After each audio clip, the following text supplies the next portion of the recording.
Herzlich willkommen zu einer neuen Folge bei Viva la Movilusion. Heute mit Video, insofern ihr natürlich auf YouTube unterwegs seid oder auf einer Videoplattform, auf der wir auch unseren Content veröffentlichen.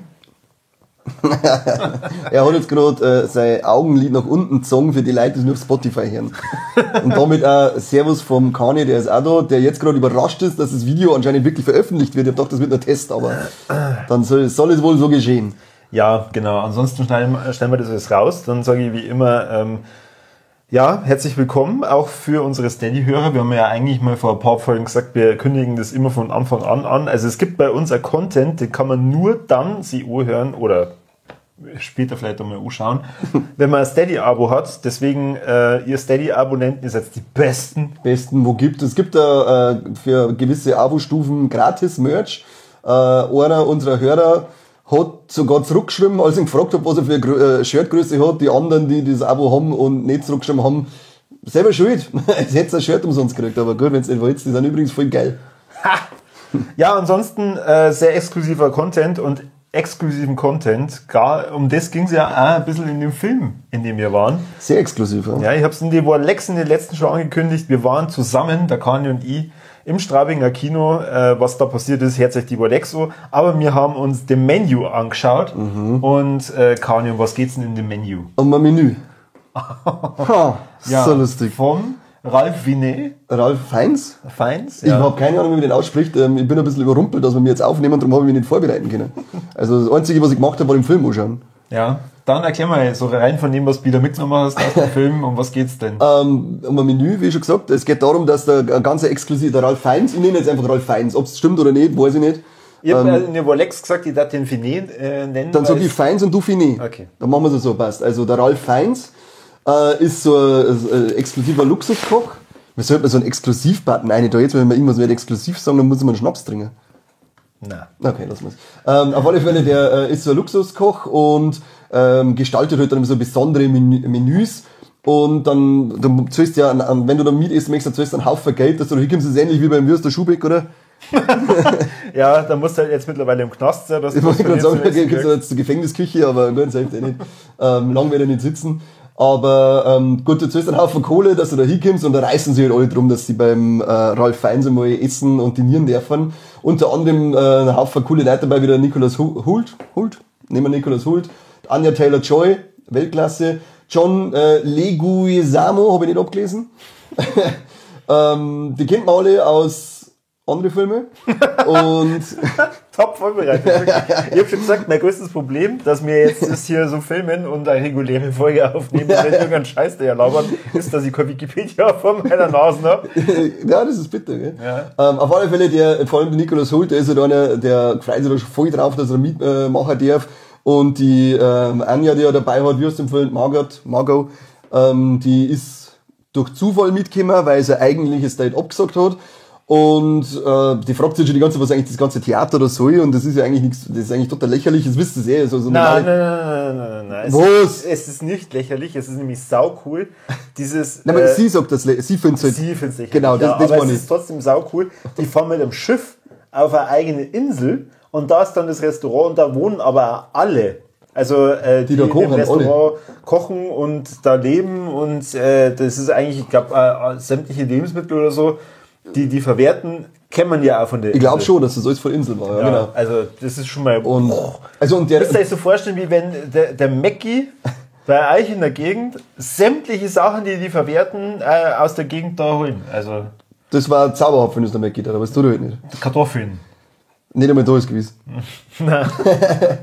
So ungefähr so wie bei Mike, so selbstversorgermäßig. Ja, genau. So aussteigermäßig. Ja. Aussteigermäßig. Weißt du, was das ist? Nein. Willst du es mir erklären? Nein. Okay. Aber der Margau geht so, wie es uns alle geht, an uns voll bauen. Weil wenn wir ins Wirtshaus gehen zum Essen, dann wollen wir, was weiß ich, irgendeinen fettigen Scheißdreck einfach noch haben, der uns stopft. Und da kriegst du halt, ja, so Scheier mit einem so einem Löffel und dann denkst du, was soll denn das? brauche ich Witz, oder? Und alle anderen drehen voll durch, weil es halt so luxuriös ist und, ja, da kannst du luxuriös und halt vor allem so ein bisschen wie ein Theaterstück. Genau, der Ralf Fiennes macht ein Theaterstück oder das ganze Ding folgt halt am Schema, dieses Menü. Und erzählt so in jedem Gang eine Geschichte und, wie schon gesagt, uns Bauern war das dumm, die dann sagen, gib mir mal Schweiner, sondern halt der Schnauzen. Das vegane Schweiner natürlich, weil wir sind alle vegan. Ja.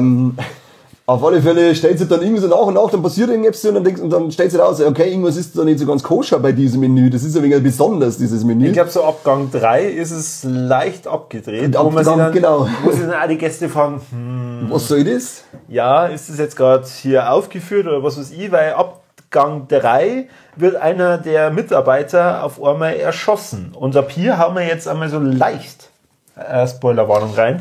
Also das heißt, für alle, die sich den Film The Menu auch nur selber anschauen wollen, beziehungsweise sie jetzt nicht spoilern lassen wollen, die sollten jetzt sie lieber auf unseren Steady-Content stürzen. Nachhaltigkeitsfolge, eine meiner Lieblingsfolgen. Die ist super.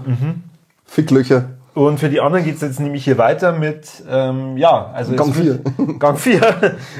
Im Gang 3 fragen sie sich ja, warum hat er sie denn jetzt erschossen? Doch, er hat sie selbst erschossen. Er hat sie selber erschossen, ja. Und dann wird es immer bizarrer. Also ab dem gibt es dann schon nur ein paar Gäste, die feiern das dann auch noch. Die meinen immer so, das ist so gestellt und krass, wie realistisch das gemacht ist und ist ja Wahnsinn und voll cool. Der Slowik ist einfach der Beste. Slowik ist Wahnsinn. Ja. Und dann wird es halt nach und nach irgendwie immer konfuser. Also ich glaube, sie kriegen in einem Gang Tacos. Genau. Tacos, genau, zum Wickeln. Genau, und in den Tacos sind dann eingebrannte Bilder. Und diese Bilder, das ist ganz schlimm für alle, die DSGVO mögen, sind personenbezogene Daten abgedruckt und dann flippen alle aus. Ja.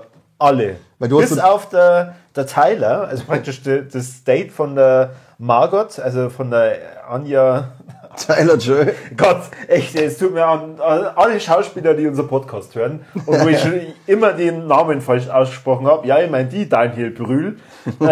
Das tut mir echt leid. Ich kann eure Namen nicht aussprechen. Aber du weißt selber, das ist. Wir haben mal Hörer, die haben mal gemeint, du hast Corbion statt Corbinian. Echt? Ja, voll Idiot. Schande. Flo und Freddy ist zwar. Also Kani. Ja, wir mischen so mit 2 N Kanne. Was Kanne? Hat irgendwie jemand Kanne gesagt? Nein, das heißt Kanne. Na, also wenn ich hier Untertitel einbaue, dann werde ich das Kani mit einem stummen H immer aussprechen. Ja, musste. Und 2 E.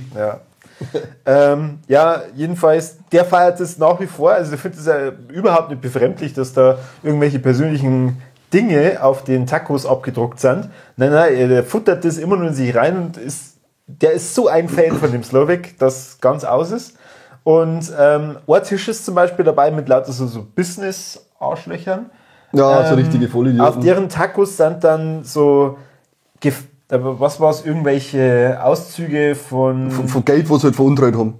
Genau. Kontoauszüge, glaube ich, waren sie. Genau, und merken halt dann, wow, okay, die haben hier Sachen, die fallen eigentlich sowieso nie ans Licht kommen und was geht jetzt da ab? Oder von einem anderen sieht man halt dann, wie der auf einem Date ist, obwohl er eigentlich gerade mit seiner Frau beim Essen ist. Und dann fragt die Frau, wer ist denn das, mit dem du da Warum ist die 30 Jahre jünger und geiler als sie? Richtig. Und so fangen nach und nach langsam die Probleme an. Und dann merkt man auch, dass wirklich dieses komplette Personal von diesem Chefkoch absolut auf den eingeschwört ist. Deswegen hat sie den eine locker umbringen können, weil sie, glaube ich, präsentieren ja dann irgendwann so das Motto des Abends, es kommt keiner lebend aus dieser Sache raus. Genau, also irgendwann stellt sie dann raus, dass sogar, glaube beim Kauf der Tickets ist schon dabei gestanden, dass du stirbst an dem Abend. Also ein Großteil davon hat eigentlich gewusst, dass er stirbt. Oder haben sie es nicht für voll genommen, ich weiß nicht, der Teil, weil der Einzige... Ich glaube ja eigentlich so ziemlich alle, weil es war schon ein Riesenproblem, als die mit dem Schiff da angekommen sind und halt dann sich angemeldet haben und dann festgestellt worden ist, dass die Margot da eigentlich nicht herkehrt.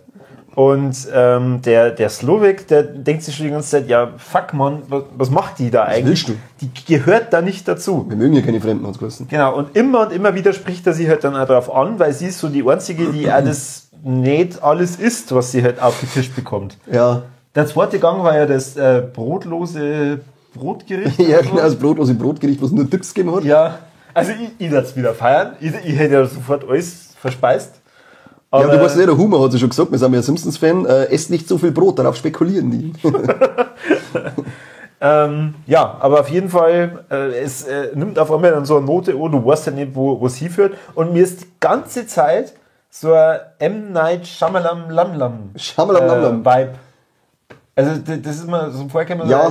als kann das von ihm sein und am Ende erwarte ich dann nochmal so den Riesentwist, keine Ahnung. Der Cthulhu kommt und verspeist dann sie oder so. Cthulhu kehrt ja voll öfter her. Ja. Das stimmt. Ja, man denkt ja wirklich, man weiß ja selber, wird man die ganze Zeit im Unklaren gelassen, ist das jetzt alles nur Show oder ist es echt? Bis es dann den ersten Gast erwischt, den alten, der gern junge Damen datet und er muss einen Finger, glaube ich, hat er hergemessen, oder? Das ist normal beim Essen.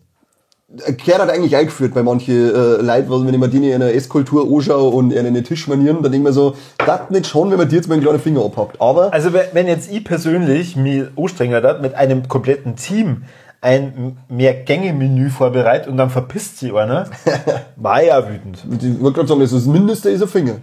Ja. Das Mindeste ist ein Finger. Aber da ist es dann so, dass dann losgeht mit, oh, da stimmt doch irgendwas wirklich nicht, weil wenn auf einmal die Gäste auch da körperlich angegangen werden, dann stimmt was nicht. Ja, dann stimmt was nicht. Und der Einzige, der es immer noch nicht kapiert, ist der Tyler, oder? Der feiert es immer noch. Das ist eigentlich ganz lustig, es zieht sich mich so die ganze Zeit durch, dass alle schon voll die Panik schirmen und jeder ist voll entsetzt und er hockt da und so, das ist super und geil und wie er das durchzieht, der Slowik und super und ganzes Haus und er ist so toll und alle sind entsetzt und er isst noch gemütlich und schoppt ein und holt das Essen vor der Mager und noch isst das hier Zeug. Geiler Vollidiot. Genau. Weil in der Zwischenzeit hat der Slowik praktisch auch schon kundgetan, dass die wirklich alle sterben und er wirklich angepisst ist von dem Tyler, dass er die Margot da mitgeschleppt hat und die sterben muss. Das sagt er dann noch direkt, was stand in der Einladung, oder? Er sagt ja dann noch, und deswegen, da dreht sie halt dann ein bisschen am Moral, weil sie denkt, super, jetzt hast du mich da mitgenommen und du hast aber eigentlich gewusst, dass ich sterben soll, was soll denn das? Weil bis dahin, zweifelt man als Zuschauer auch die ganze Zeit so, ob sie wirklich das ist, was sie behauptet zu sein, also die Margot. Und Margot, geh. Fix den ganzen Film, was man sagt, Margot, hör auf, jetzt haben wir gedacht. Und der Slowik, der lüftet dann irgendwann das Geheimnis, weil die Margot heißt in Wirklichkeit gar nicht so und ist eine, wie nennt man das, Hostess? Notte. Nein, nicht, dass wir jetzt hier in diese Leila einschlagen. Das ist doch gar nicht. Wie nennt man das? Ja, ich wollte jetzt gerade sagen, wir wollen jetzt nicht ja, so Begleitperson. Ja. Gibt es einen Fachausdruck? Hostess, oder? Callgirl? Wir googeln das danach. Ja, aber nur für einen Freund. Ja, und sie ist praktisch ein gekauftes Date für den Tyler, weil der kurz vorher mit seiner Freundin Schluss gemacht hat oder was weiß ich und halt nicht allein auftauchen wollte. Deppult. Er hat halt dabei wahrscheinlich vergessen, dass diese sündhaft teure Einladung auch am Ende einen Tod verursacht. Also $1.200 oder so, wenn ihr das Ticket kostet. Genau. Kann man schon mal sterben dafür. Ja. Ja, jedenfalls, der Slowik ist so fair und lässt sie entscheiden, also sie darf sie entscheiden, zu welcher Zunft sie gehört. Ob sie zu der Zunft gehört, die, jetzt sag's nochmal, also die Gäste sind oder genau. die auf der Kochseite, oder? Auf der Kochseite oder auf der bekochten Seite, nehmen wir so. Aber so hat das nicht. Es ging schon irgendwie um die Bedienstete und die nicht bedienstete Zucht. Oder er nennt's anders, weißt aber es ging halt darum, ob du zu der Seite der Küche kehrst oder zu der Seite, die ist praktisch kehrst. Ich weiß jetzt aber auch nicht mehr genau, wie das genannt hat, aber auf alle Fälle die bekochte Seite ist so die niedere Seite gewesen. Ja, genau. Ja, und sie entscheidet sich erstmal länger nicht und sagt dann aber irgendwann, sie bleibt bei den Gästen. Nein, sie gehört dann zu einer. Weil sie darf doch dann... So wie aufpasst. Sagst du das mal? Nein. Nach der halben Stunde Werbung war es einfach nicht mehr ganz da, gell? Also, wie schon gesagt, schaut euch die Rolex um, mir hat das wirklich fertig gemacht. Wir haben da vor einer halben Stunde Werbung gesehen und mein Hirn hat einfach irgendwann... Vor allem, weil dann auch noch unter dem Film noch 10 Minuten der Ton ausgesetzt hat, zweimal, das war auch noch ganz stark. Aber City Dom Straubing, Respekt, käme und hat den Film damit zurücklaufen lassen, damit man nichts versammelt. Ja. Sehr schön. Top. Sehr schön geregelt. Top. Wirklich.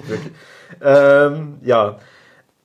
Es ist auf jeden Fall total abdraht. Ich glaube, wir müssen jetzt auch nicht auf alles eingehen, aber es endet auf jeden Fall so, dass sie wirklich fast alle sterben. Und wir? Und wie? Das letzte Ding, irre. Verrückt. Das ist echt nicht schön. Also er zirkt das halt wirklich bis zum Schluss durch, dass er die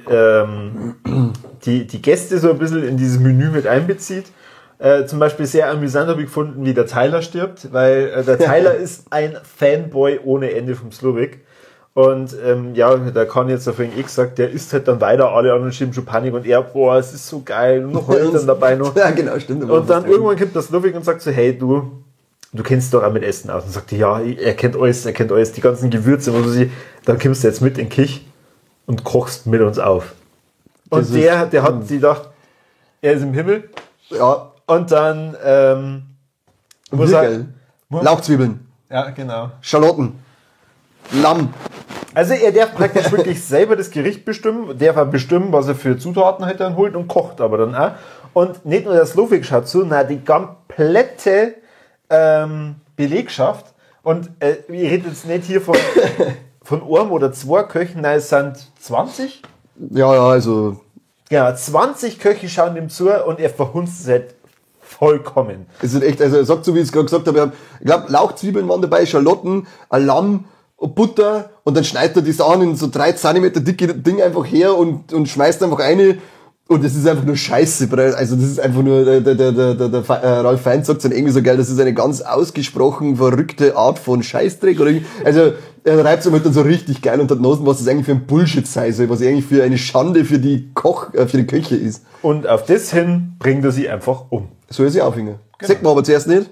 Ja. Er geht und die Margot, die schließt dann die Köche praktisch an, die soll dann irgendein Fassel holen. Hargott, mein Gott, hab ich schon wieder versprochen, gell? Die soll dann ein Fassel holen und dann geht's an dem Raum vorbei, wo er drinnen ist und dann sechst du die Kamera aus dem Raum aus und sechst du die Füße so umeinander baumeln. Und so, okay. Kann man sich schon mal aufhängen, wenn man nicht schnell kochen kann, das stimmt schon. Ja. Ich glaube, wir verraten jetzt wirklich nicht das Ende.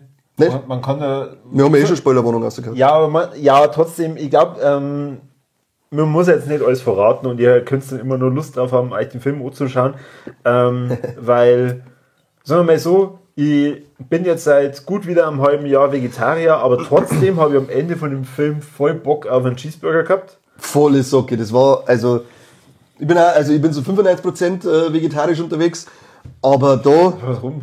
Ja, weil halt ab und zu Fleisch ist. aber nur bestimmte Tiere, oder was? Nur Katzen. Nur Katzen und Bären. Aber da war es auch so, gesagt, das war scheißegal, was das für ein Viech ist und in welcher Massentierhaltung das war, aber das Ding da jetzt nicht essen. Es hat echt geil ausgeschaut. Oh, hör mal auf jetzt. Ja. Aber insgesamt, die kompletten Gerichte, die da gezeigt waren, bis auf das Steingericht, das habe ich nicht kapiert. Ach, das war das, was sie dekoriert haben wie die Insel praktisch, oder? Das war aber da war doch, ich glaube, ein Fisch oder so oben drauf, das hätte ich wahrscheinlich nicht gegessen. Ja, ich habe eine Seezunge gegessen und dann hätte ich fast geschwommen. Ja. Bin ich raus. Aber ansonsten hat es immer echt geil ausgeschaut. Auch diese Tacos, wie die das eingebrannt haben und so. Aber man wird nicht satt vor dem Zeug. Genauso wie sie es dann auch sagt, sie ist nicht satt worden. Da heißt es wie eine 1250 € dafür, dass sie nicht satt wird und am Ende stirbt, oder was? mein Bab ist Küchenchef und wir waren da war ich 8 oder so, einmal eingeladen von einem von die Restaurants, also so schickimicki-Restaurants, wo ab und zu Auskäufer hat. Ja, er darf da einmal mit seiner Familie auch auf so mehr Gänge essen gehen. Okay. Und er hat schon beim Hinfahren die ganze Zeit gesagt, ja, da überhaupt keinen Bock drauf. Er macht das einfach nur auf Höflichkeit. Und wirklich, wir haben 12 Gänge gehabt. 12. Und danach sind wir zum Mäcki gefahren. Ja, ich sage diese Luxusküchen-Scheiße, das ist für mich so ein lächerlicher Mist, wenn man die ganzen Wichsdreck anschaut, wie sie sich aufführen, die ganzen Vollidioten. Ja, jeder ist, vor allem diese Kritiker, die da dabei sind. In dem Film hast du da also Kritikerpärchen dabei, die das jetzt analysieren. Also da ist es immer, wie du mal geil sagt, Kritiker sind für mich sowieso das Dümmste auf der Welt. Es gibt nichts Beschissenes als ein Kritiker. Wir sind Filmkritiker. Nein, sind wir eben nicht. So. Gott sei Dank. Wir sind mal 3 Deppen, die am Stammtisch sitzen, halben Eis auffahren. Gruß an Karmeliten. Achso, ich wollte sagen, Gruß an Mike. An Mike, also. Kani wollte jetzt grüßen. Aber das Getue da, was die, wenn ich mir das oft anschaue, oh leck, hör mir doch auf mit dem Scheißdreck. Voll gut. Komm ja auf. Voll gut. Nein, bin ich nicht sauer. Als ob irgendeiner von denen irgendwas wegkennen hat von Geschmack. Aber jetzt so hier die Königsfrage, Kani, wie hat dir dem Menü gefallen? Gut. Also ich fand ihn sehr geil. Also ich war immer den Trailer ein paar Mal gesehen und ich habe mir nicht so richtig was war das jetzt? Okay. Was? Ach ja, jetzt nicht. Fuck. Ich habe jetzt was nächstes jetzt nicht. Stimmt. Jetzt nicht. Nein, ich habe den Trailer ein paar Mal gesehen und habe mir gedacht, der hat mich von Anfang an ein bisschen angefixt, der Trailer, aber ich habe nicht gewusst, was ich davon halten soll. Wird das ein krasser Horrorfilm oder was soll das überhaupt werden? Das wird im Trailer, finde ich, nicht so richtig klar. Und der Film hat mich sehr positiv überrascht am Ende. Also ich habe viel Spaß damit gehabt, weil das echt, das ist, ich finde es eigentlich immer dumm, wenn es heißt, das ist mal was anderes, aber das ist echt mal so eine Geschichte, sowas sagst du halt nicht oft, so eine Art von Film. Und vor allem auch mit dieser Story dahinter, ich fand das ziemlich geil. Können wir unsere Wissensmaschine mal anwerfen, wer diesen Film gemacht hat? Weil ja, das war der Mark Mylod. Mark Mylod? Mylod, keiner weiß, wie man ausspricht. Ich hätte auch weniger geschaut, aber der ist hauptsächlich aus dem Seriensektor bekannt. Für Game of Thrones? Game of Thrones, Succession, Shameless hat er ein paar Folgen gemacht.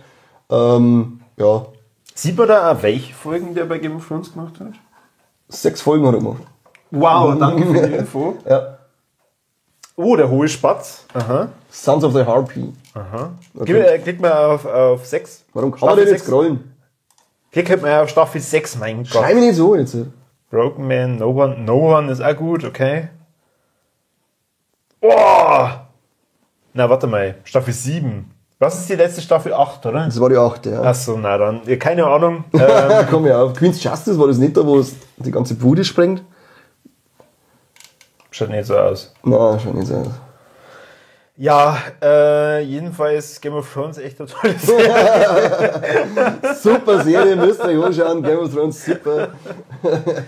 Nein, ich habe die ganze Zeit am M. Night Shyamalan gedacht und habe mir gedacht, Mensch, du, wenn der wahrscheinlich das Drehbuch unter die Finger bekommen hätte, hätte sie natürlich am Ende irgendeinen Twist aus. Wahrscheinlich waren es Aliens gewesen. Aliens oder Massenprodukt steht eigentlich dahinter und die Gäste werden dann verfüttert und alle oder was ja. Irgendwie so in die Richtung. Aber sowas habe ich auch die ganze Zeit spekuliert. Ich habe die ganze Zeit schon irgendwie so gemeint, dass da vielleicht nach und nach jemand verschwinden wird und dann kriegen die Leute Fleisch vorgesetzt und sie essen dann vielleicht sie gegenseitig. Auf sowas habe ich schon spekuliert, aber geht überhaupt nicht in die Richtung. Schade. Da habe ich auch gleich am Anfang irgendwie so gedacht, aber ab dem Moment, wo sie der eine Bedienstete da selber erschossen hat, da habe ich okay, wohin entwickelt sich das jetzt? Ja, haben wir dann auch gedacht. Und ich war auch selber noch ein bisschen skeptisch. Gehört das zur Show? Ist der echt tot? Ist das am Ende, vielleicht löst es auf mit so einem großen Haha, das ist wirklich nur so ein Theatermenü gewesen, aber es war ein Theater, aber nicht gestellt. Was man sagen muss, es hätte auch voll Potenzial gehabt für so ein bisschen Magst du noch mehr Frische geben? Für so ein sektenartiges Midsommar-Verschnitt. Aber dann wäre es halt doch... Gab ja auch so Hütten wie bei Midsommar. Ja, genau. Dann wäre es aber mehr halt in diese Horrorschiene reingerutscht. Ja. Und so muss ich halt echt sagen, echt top. Ich war sehr gut unterhalten. Insofern die Werbung, die davor gekommen ist, das zugelassen hat. Aber ja. Ja, das war... Ja, dann würde ich doch sagen, Kani, es ist echt schon spät. Deswegen, jetzt gehen wir zu den Tops und Flops leid. Ist schon spät, dieses Mal sagt es ja, dass wir hier völlig freilich uns miteinander reden. Bis auf die Wissensmaschine, die für uns da ist, aber ihr wisst ja nicht, was wir da offen haben. Der Mike. Also, genau, der winkt. Der Mike flüstert uns die ganze Zeit zu, weil er ist unsere Wissensmaschine. Dann, sag mal, was war denn dein Top und dein Flop? Also mein Top war der Nicolas Hoult in dem Film, der den Tyler gespielt hat. Warum? Ja, Wort halt. Okay. Ja, weil ich ihn halt so geil fand.